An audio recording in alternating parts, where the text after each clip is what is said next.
네, 또 이렇게 수요 기도회로 함께 모이게 되어서 너무나 기쁘고 오신 분들 모두 한 분 한 분 주님 안에서 너무 반갑고 축복하고 또 사랑합니다. 네.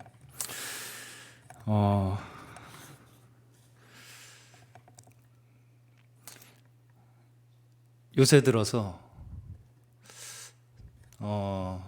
저만 그런지 모르겠지만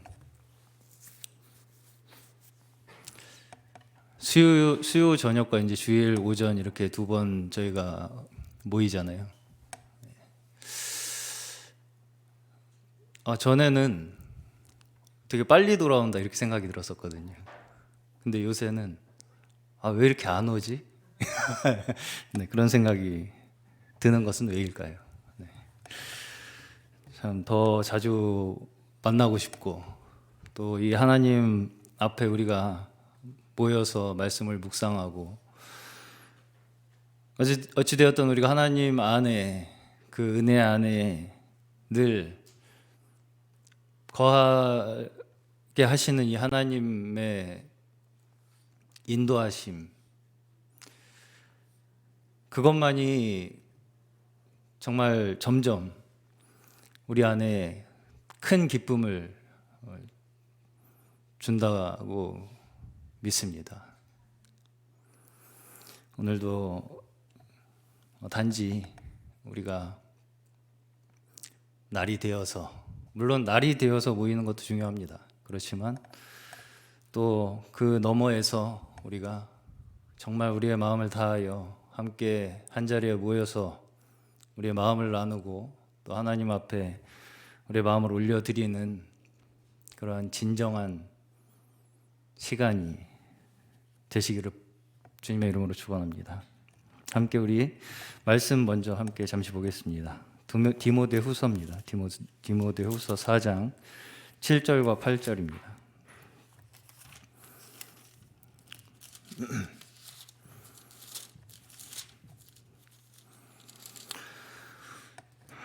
디모데후서 7절, 8절 두 절 말씀입니다. 제가 7절 다 함께 8절 함께 합독하시겠습니다. 제가 먼저 7절부터 봉독하겠습니다. 내가 선한 싸움을 싸우고 나의 달려갈 길을 마치고 믿음을 지켰으니 이제 후로는 나를 위하여 의의 면류관이 예비되었으므로 주 곧 의로우신 재판장이 그 날에 내게 주실 것이니 내게만 아니라 주의 나타나심을 사모하는 모든 자에게니라. 아멘. 아멘. 네. 주일 오전 예배 때 제가 이번 주에 빛 대신 주라는 제목으로 우리가 빛을 보아야 한다, 빛 가운데 행해야 하고 빛 가운데 거해야 한다라는 말씀을 드렸었는데 나누었었죠. 그런데 청주에서 우리 감독님께서 말씀을 전해주신 제목이 좋은 그리스도인이 되려면 이라는 제목으로 정말 어떤 한 가지 제목조차도 교제한 바가 없습니다. 저와 감독님께서 사이에 뭐 이런 주제로 설교를 하자, 뭐 이런 말씀을 나눠보자, 이런 반구 그 전에 사실은 연락을 드리지도 못했었고요. 제가 감독님께서도 저에게 어떤 귀띔도 해주지 않으셨는데도 불구하고 저도 들으면서 놀랐습니다. 어떻게 이렇게. 그런데 그런 경험이 한두 번은 아니었어요. 사실은 제가 이렇게 어딘가에서 뭐 청년부에서든 또 혹은 가정에서든 이렇게 말씀을 나누고 나면 꼭 그 비슷한 시기에 감독님께서도 비슷한 내용으로 그렇게 말씀을 전해주시는 것을 여러 번 경험을 했었는데요.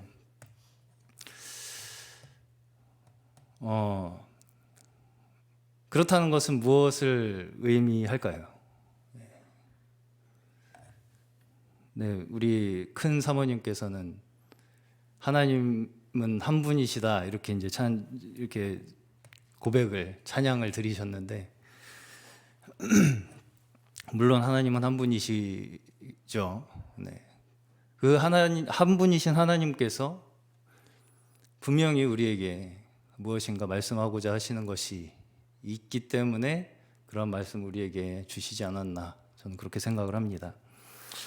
그래서 저는 이제 제가 나눈 말씀도 말씀이지만 감독님께서 청주에서 나누신 말씀 꼭 한 번씩 들어보십시오. 네. 물론 비슷한 내용으로 말씀을 나눴지만 네.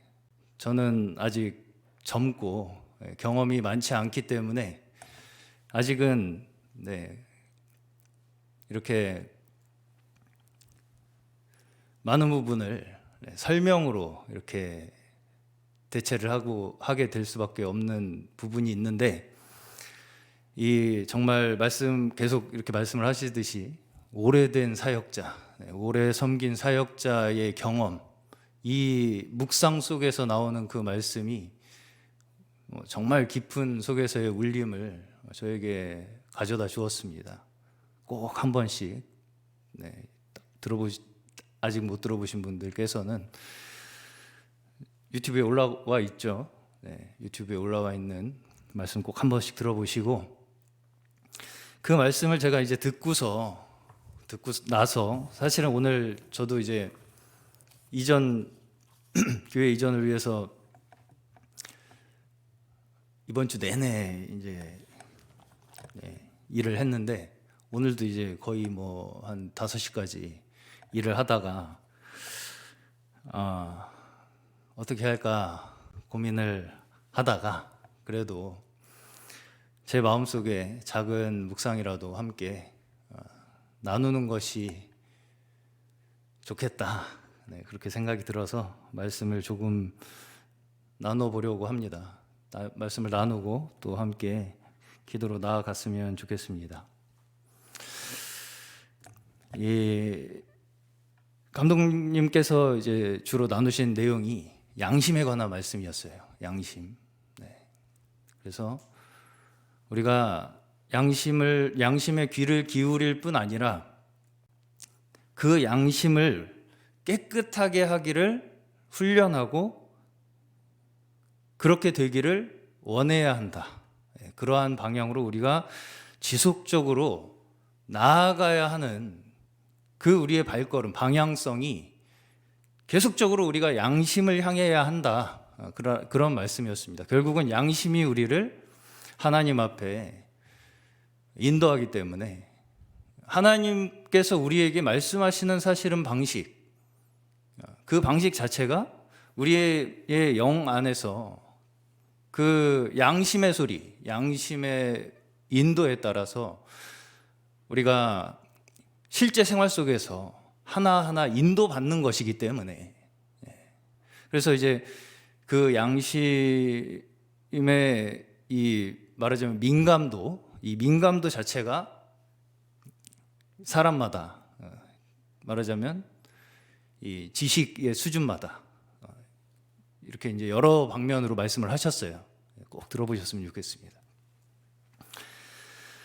그래서 제가 그 말씀을 들으면서 이제 하나 좀 나누었으면 하는 말씀이 생각이 난 것이 오늘 이 디모데후서 4장 7절 8절 말씀이었습니다.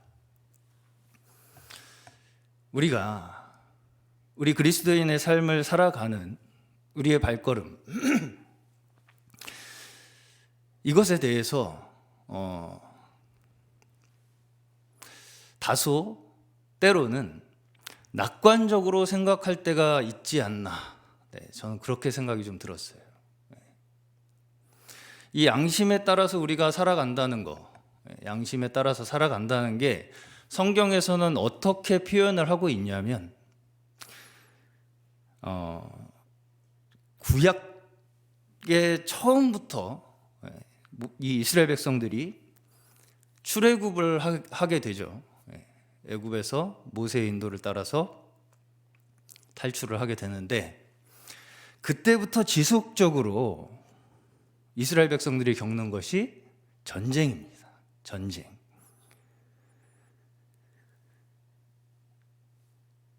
그래서 이 이스라엘 백성들의 역사 자체가 뭔가 하나의 목적지가 있고, 그 목적지를 향해 가는 시작과 과정과 끝이 분명히 그 가운데 존재한다는 것이죠.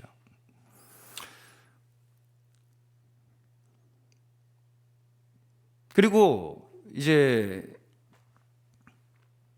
여호수아서에서 최종적으로 이스라엘 백성들이 얻는 것이 있죠. 무엇이죠? 그 땅을 분배받습니다. 가나안 땅을 분배받는데, 그것이 하나님의 기업이라고 표현을 합니다. 하나님의 기업을 이스라엘 백성들이 분배받는다. 그런데 이 목적을 가는 길이 결코 평탄하지 않죠. 그 가운데 과정 속에서 일어나는 모든 일이 다 전쟁이에요. 전쟁.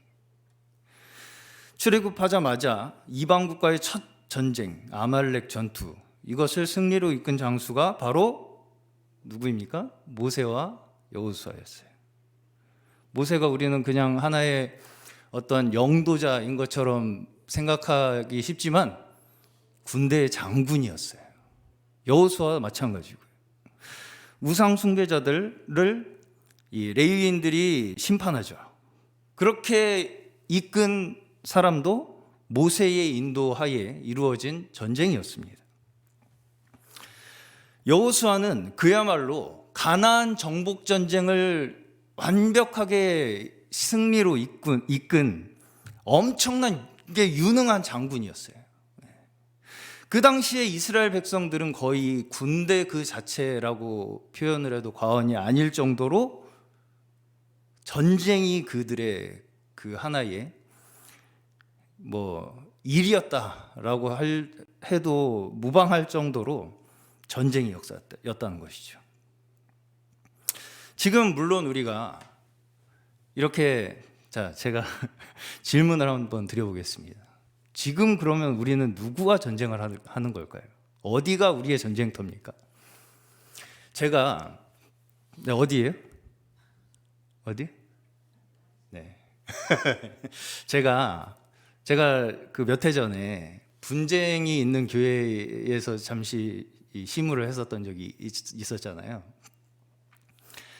거기서 이런 질문을 드려봤었어요.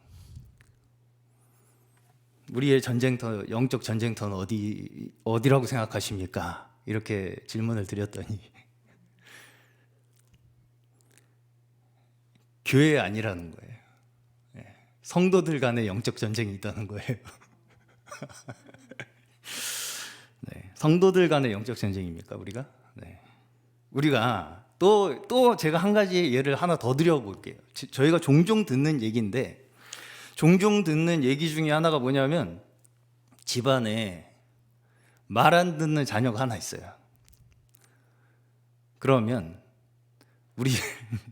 우리 집에 사탄이 하나 있다고. 그런 말을 심심치 않게 듣습니다, 실제로. 네. 자녀뿐 아니죠. 네, 자녀뿐 아니에요. 또 있습니다. 사탄이라고 불리우는, 대적이라고 불리우는 또 하나의 존재가 집안에 한 분씩 계시죠. 네. 그러면 우리는 집안에 있는 그 대적과 영적 전쟁을 하고 있나요? 네. 우리는 쉽게 내가 이 구약의 어떤 그 공식에 대입을 해서 내가 하나님의 백성이고 뭔가 대적이 여기에 이제 따로 나와 동떨어져 있는 하나의 존재가 나를 공격하고 있다, 이렇게 설정을 하기를 좋아합니다. 그래서 그 존재와 내가 싸우는 내가 하나님의 믿음의 백성이 되어서 그래서 이제 가서 이 대저가 이렇게 이제 해서 선전포로 하고 그때부터 전쟁을 시작하죠. 지금 우리의 신약의 영적 전쟁은 혈과 육의 싸움이 아닙니다. 칼로 그때 구약에서처럼 벌어지는 그런 전쟁이 아니라는 것이죠. 그렇지만 우리가 분명히 알아야 할 것이 뭐냐면 지금 우리가 겪는 이 영적 전쟁이 구약의 전쟁의 전쟁의 역사보다 덜 하다라는 것이 절대로 아니라는 것입니다. 우리의 존재의 근본을 뒤흔드는 전쟁이 바로 지금 우리가 당한 영적 전쟁입니다. 자, 우리가 그러면 우리 그리스도인이 가야 할 그 목적을 향해서 우리가 가고 있다라고 생각하십니까? 우리가 달려야 할 경주가 과연 어떤 것인지, 싸워야 할 대상, 또 우리가 어떤 목적으로 싸워야 할지를 우리가 알아야 한다는 것이죠. 우리 일반적으로 속담이라고 해야 될까요? 지피지기면 백전백승, 이런 말이 있죠. 상대를 알고 나를 알면 승리할 수 있다. 그래서 우리가 싸움이 성립되기 위해서는 먼저는 대상이 정해져야 돼요. 대상이 규정이 돼야 됩니다. 적이 누구인지. 적이 누굽니까? 간단히 우리가 대답하기에는 마귀 사탄이다, 이렇게 대답하기는 쉽습니다. 대답하기는 쉬워요. 그런데 문제가 뭐냐면 실제 삶 속에서 우리가 이 나타난 대적을 적으로 우리가 실제로 인식할 수 있느냐는 또 다른 문제라는 것이죠.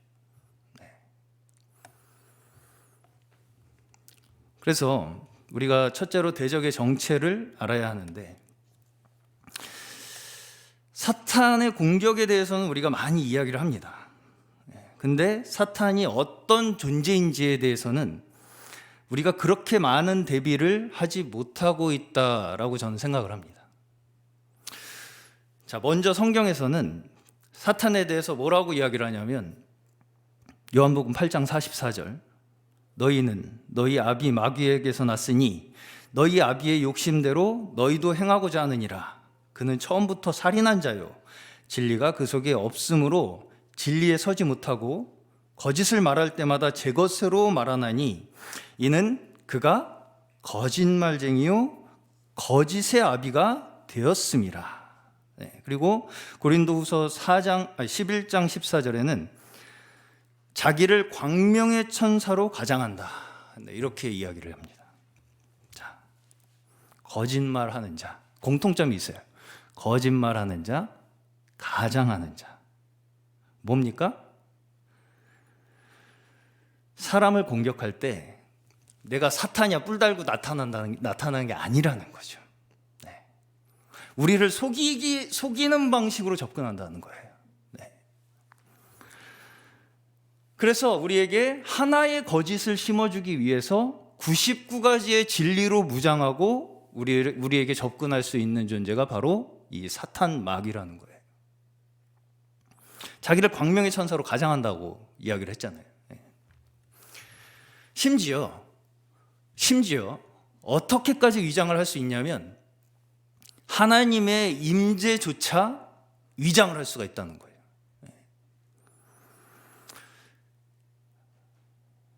우리가 이거는 분명히 하나님의 임재야라고 하는 그 확신조차도 조심해야 된다는 거예요. 여전히 이러한 모든 속임수들이 무엇을 통해서 우리에게 접근을 하냐면 결국은 우리의 약함을 틈탑니다. 약한 부분을 공격해요. 결국은 우리에게 이 성령의 음성을 듣지 못하도록 우리의 육체를 공격합니다.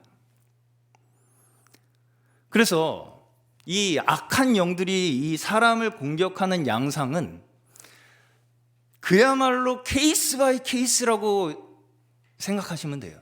한 사람 한 사람 다 약함이 다르기 때문에 그 모든 약함에 사탄은 1대1로 대응해 줘요. 자,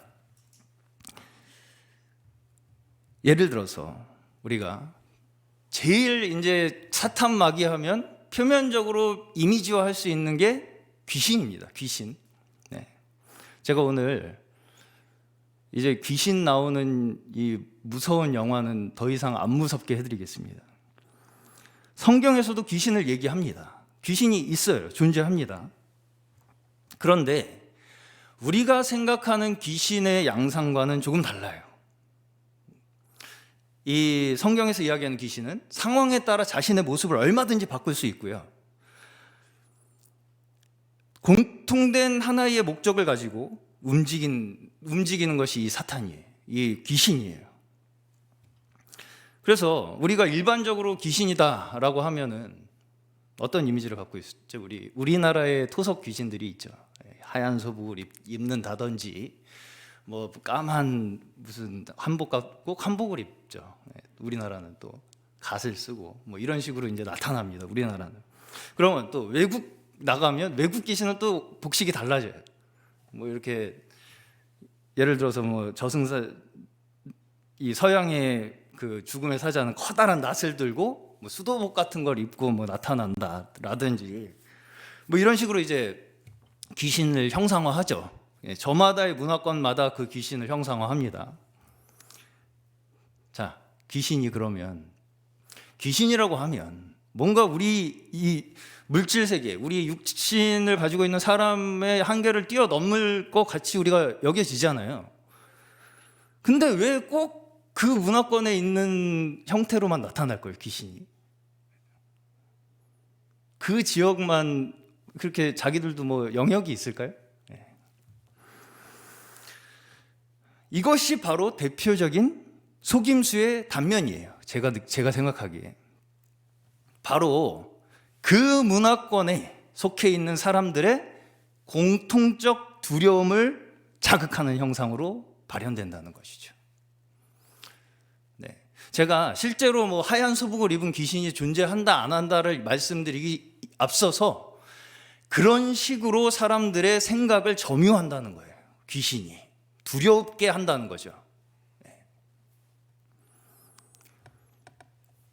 자, 귀신이 역사할 수 있는 사람은 어떤 사람입니까? 귀신을 두려워하는 사람이에요. 미지의 그 귀신이 나를 어떻게 할지 모르는 그 존재를 두려워하는 사람. 그렇다는 것은 결국 무엇이냐면, 무슨 뜻이 되냐면 귀신을 믿는 거예요.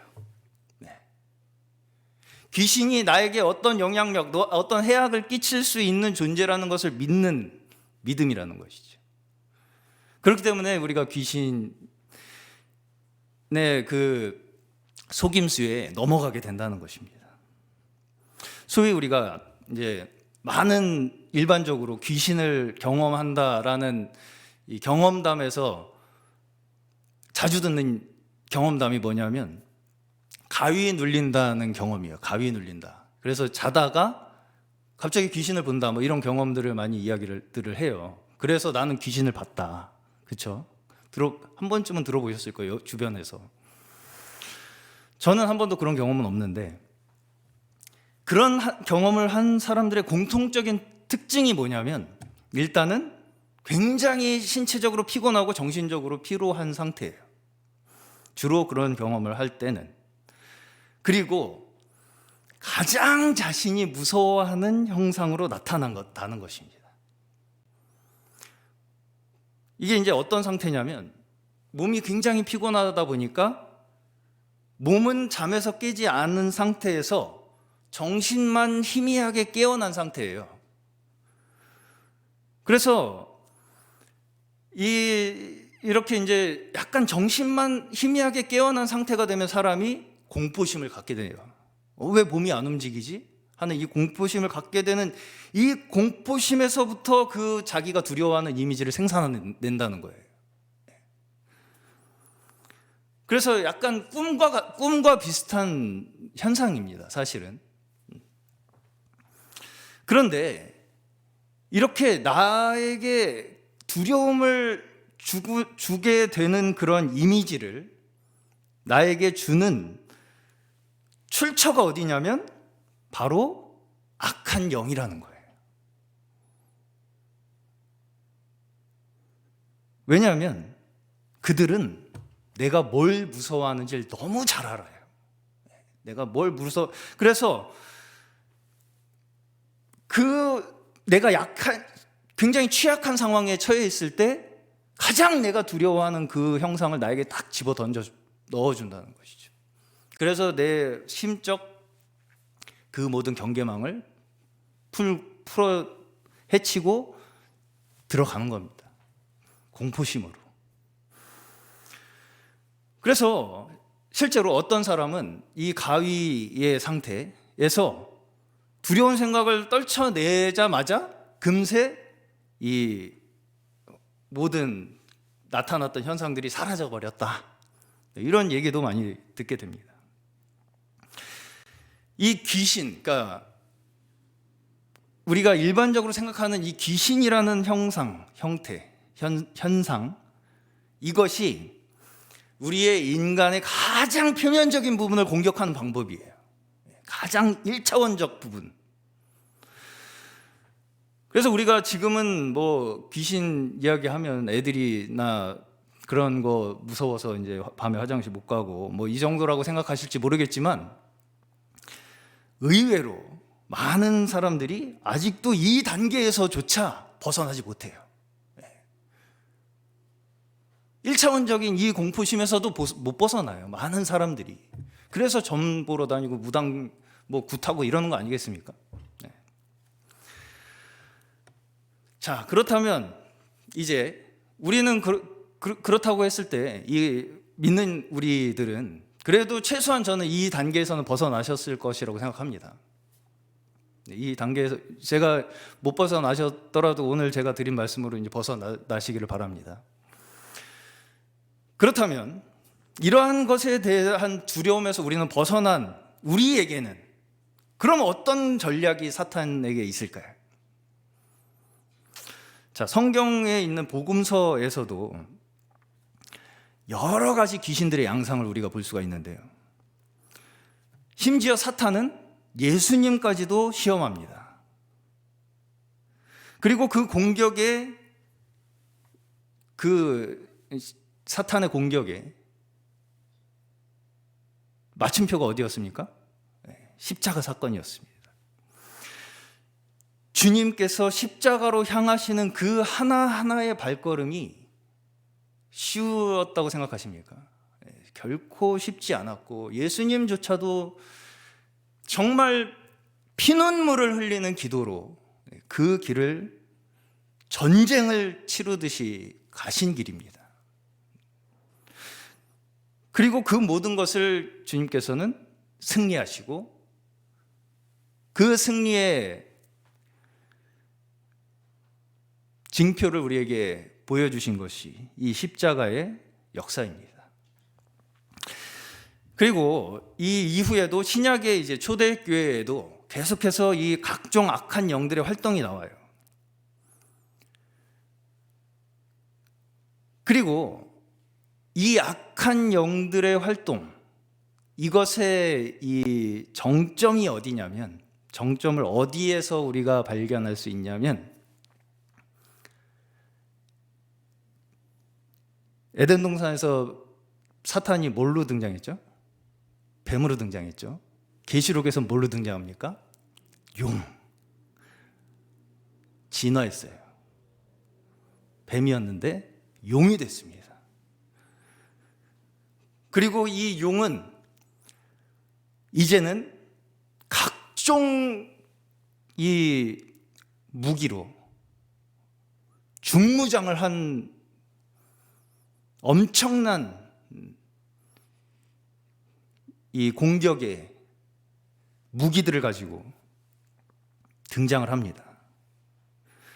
그리고 계시록을 보면 이 무기들을 가지고 어떤 공격을 하냐면 어떤 공격을 해요?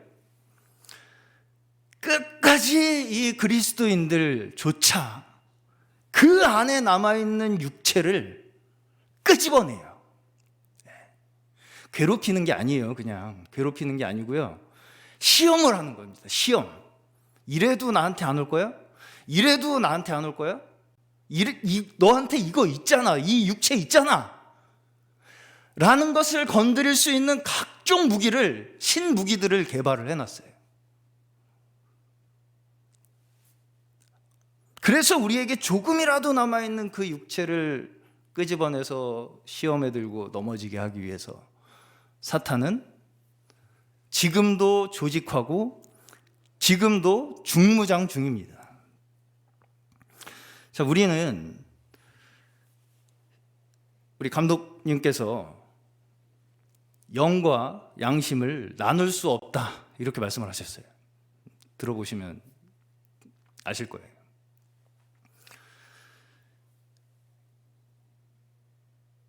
우리를 진정으로 존재하게 하는 핵심 요소가 뭐라고 생각하십니까? 영이에요. 영. 그리고 그것을 그 영을 우리의 이 겉의 부분들이 싸고 있는 것입니다. 그래서 소위 우리가 자아라고 이야기하는 것들, 또 육체의 본능이라고 하는 것들, 이런 것들로 우리를 감싸고 있어요. 그래서 이 가장 바깥에 있는 것들일수록 환경의 영향을 많이 받고 쉽게 요동합니다. 쉽게 변해요. 그렇기 때문에 우리가 영에 속하지 않았을 때는 진정 자유함이 없게 된다는 것이죠.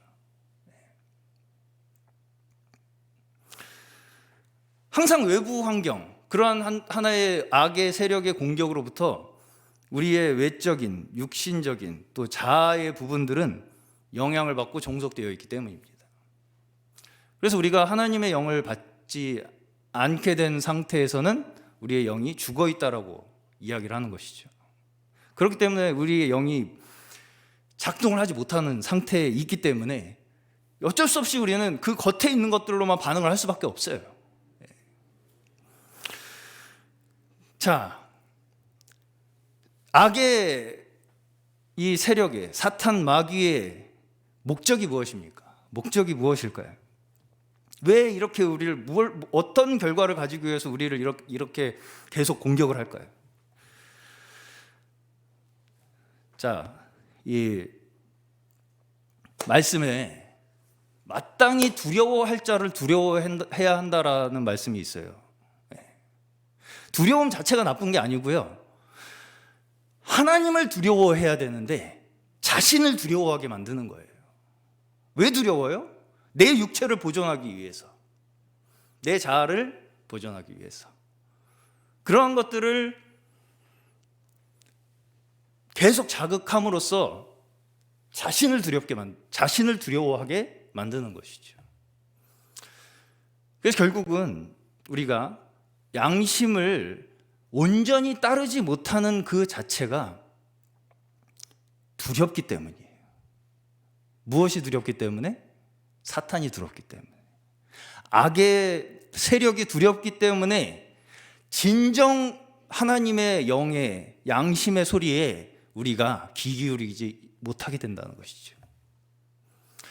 그래서 우리가 마땅히 두려워할 자를 두려워하는 그러한 우리의 믿음이 양심을 따를 수 있게 만드는 것입니다.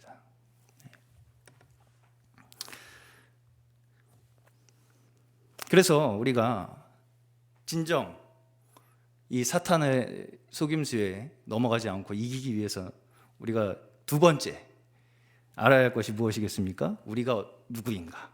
우리가 누구인가를 알아야 합니다. 지피지기. 이제 대적이 누구인지 알았으니까 이제 내가 누구인지 알아야 되겠죠.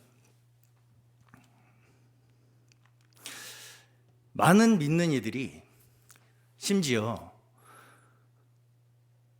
나에게 있는 이 양심의 감각, 이 감독 목사님께서 양심의 화인 맞았다 이렇게 말씀을 하셨는데, 양심의 감각조차 느끼지 못하는 사람들이 많다는 거예요.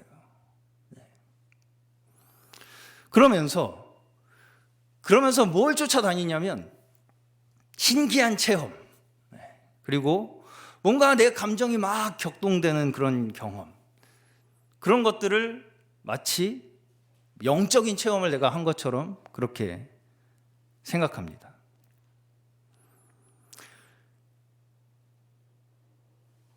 그리고 이제 우리가 믿음을 처음 시작했을 때 우리의 내면에서 뭔가 변화들이 일어나잖아요. 그 일어나는 그 모든 변화를 갖다가 다 성령의 역사라고 쉽게 우리는 단정짓고 싶어 해요. 근데 그렇지 않은 경우가 더 많을 수 있다는 것이죠. 사실은 우리가 믿음이 온전히 성숙하지 못했을 때 우리가 느끼는 것들은 어떤 면에서 감정적인 부분에서 일어나는 일들일 경우가 더 많을 수 있어요. 우리가 영을 쫓아 생활한다, 영으로 생각한다라고 하는 것은 생각과 육체가 영에 뭔가 종속된다라는 것을 의미한다기보다는 우리의 영의 활동이 일상생활 속에서 자연스럽게 흘러나오는 것에 더 가깝습니다. 그러니까 억지로 나는 영에 순종해야 돼, 내 육체는 영에 굴복해야 돼 라고 해서 굴복되고 순종되는 것이 아니고요, 자연스럽게 내 안에 있는 진리의 영이 흘러나오도록 열어드리는 것이 영적인 활동에 더 가깝다라는 것이죠.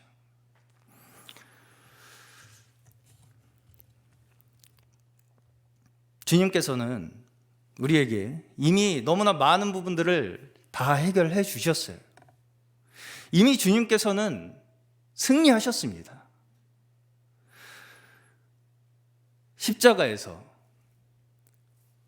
모든 옛뱀, 사탄 마귀를 끝내셨어요. 믿으십니까? 더 이상 우리가 두려워하지 않을 수 있게 모든 작업을 맞춰 놓으신 상태라는 것이죠. 자, 한 가지만 더 말씀을 드리면, 귀신의 가르침이라는 게 성경에 나오는데, 귀신의 가르침이라는 게 뭐냐면 굉장히 표면적으로 우리에게 뭘 해라 하지 말아라는 것들을 귀신의 가르침으로 이야기합니다, 성경에서. 그래서 예를 들면 혼인을 금한다든지 어떤 식물을 폐한다든지 하는 것들을 귀신의 가르침이라고 얘기를 해요. 왜 이것이 귀신의 가르침일까요? 그것을 두려워하게 만드는 거죠. 그것을 두려워하게 만드는 거예요. 하나님을 두려워하는 것이 아니라, 자, 성경에서도 예수님께 이제 바리새인들이 제자들이 손을 씻지 않고 먹으니까 그걸 가지고 정죄하잖아요. 예수님께서 뭐라고 그랬어요? 네 입으로 들어가는 게 널 더럽게 만드는 게 아니라 네 입에서 나오는 게 널 더럽게 만든다.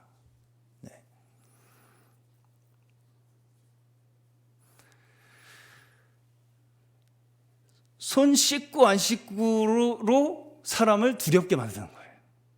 너 왜 안 씻고 먹어? 너 그거 안 지키면 너 이런 걸로 사람을 두렵게 만든다는 것이죠. 근데 예수님께서 진정 네가 두려워할 것은 뭐라고 말씀하시나요? 네 마음속에 있는 그 더러움, 너는 그걸 두려워해야 한다. 그것이 네가 마땅히 두려워해야 할 것이다 라고 말씀을 하시는 것이죠. 우리가 너무 살면서 사탄한테 너무 많이 당했어요. 너무 얻어 터졌어요. 그러다 보니까 이 두려움에 너무 익숙해졌어요. 그냥 당연히 두려워해야 할 존재로 인식합니다, 우리가 사탄을.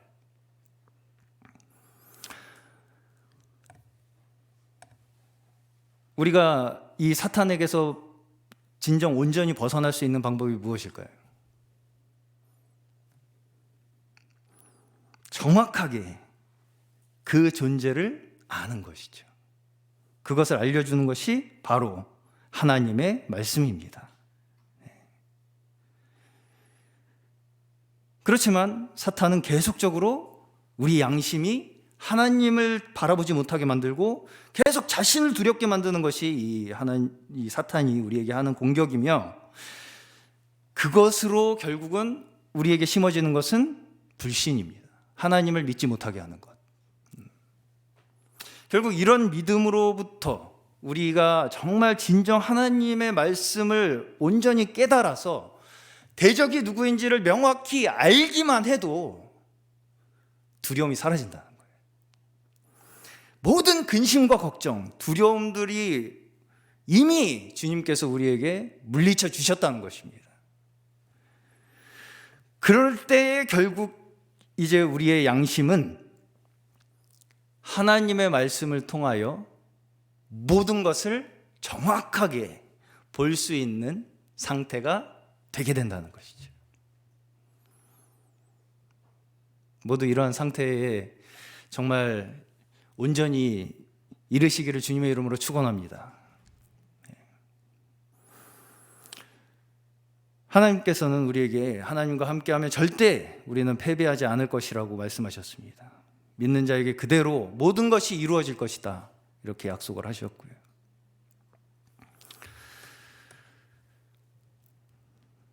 제가 오늘 우리 성도 여러분들께 꼭 한 가지 말씀드리고 싶은 것은, 우리의 삶은 싸움의 삶이라는 것입니다. 그냥 좋은 게 아니에요. 사실 전투입니다. 우리의 삶 전체가 전투고요. 근데 그 전투가 어디에서 일어나면 내 내면 속에서 계속 일어나고 있고, 내 내면 속에서 나를 끊임없이 공격하는 나의 육체의 약함의 요소들, 여기에서 우리가 승리를 계속적으로 거두는 것이 우리의 전쟁의 승리입니다.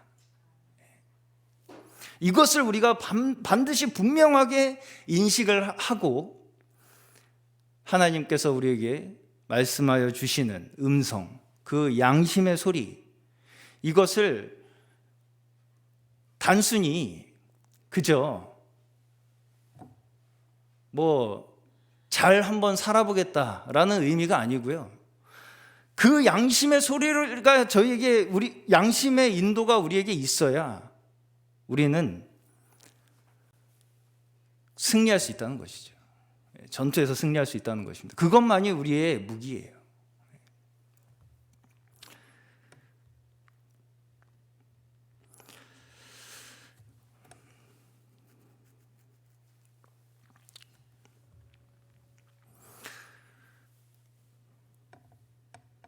그래서 마지막으로 말씀드리고 싶은 것은, 이러한 싸움에 있어서 한 가지 저희에게 반드시 필요하다고 제가 생각하는 것은, 성경에도 말씀하고 있는 것이지만 인내입니다.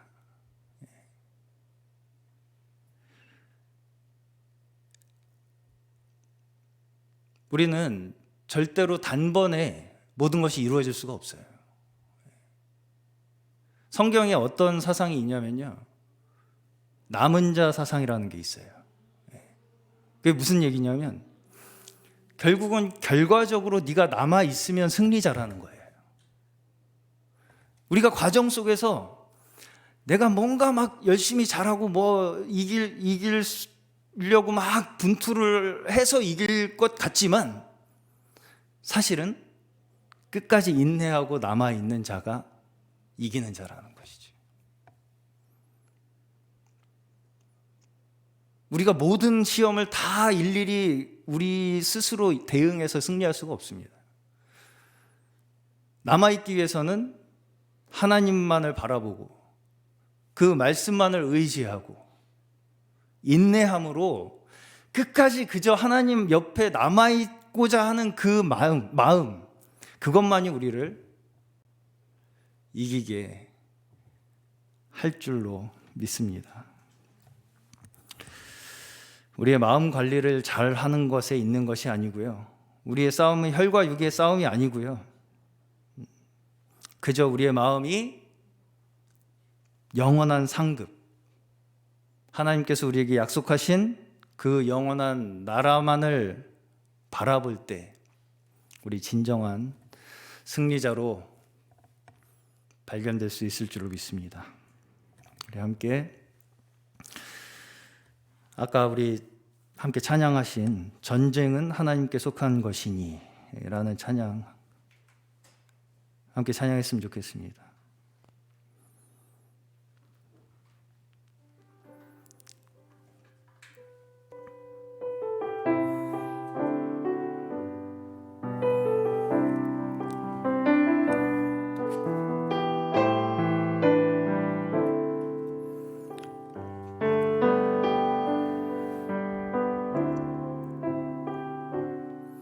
세상의 유혹 시험이 내게 몰려올 때에 나의 힘으론 그것들 모두 이길 수 없네. 거대한 폭풍 가운데 위축된 나의 영혼 어찌할 바를 몰라 헤매이고 있을 때 주를 찬양, 손을 들고 찬양. 전쟁은 나에게 속한 것 아니니 주를 찬양, 손을 들고 찬양. 전쟁은 하나님께 속한 것이니. 거짓과 속임수로 가득한 세상에서 거짓과 속임수로 가득 찬 세상에서 어디로 갈지 몰라 머뭇거리고 있네. 공중의 관세 잡은 자 지금도 우리들을 실패와 절망으로 넘어뜨리려 하네. 주를 찬양, 손을 들고 찬양. 전쟁은 나에게 속한 것 아니니 주를 찬양, 손을 들고 찬양. 전쟁은 하나님께 속한 것이니. 주위를 둘러보면 아무도 없는데 믿음의 눈을 들면 보이는 분 계시네. 지금도 내 안에서 아멘 역사하고 계시는 아멘. 사망과 어둠의 권세 물리치신 예수님 아멘. 주를 찬양, 주를 찬양. 손을 들고 찬양. 전쟁은 하나님께 속한 것 아니니 주를 찬양, 손을 들고 찬양. 전쟁은 하나님께 속한 것이니 주를 찬양,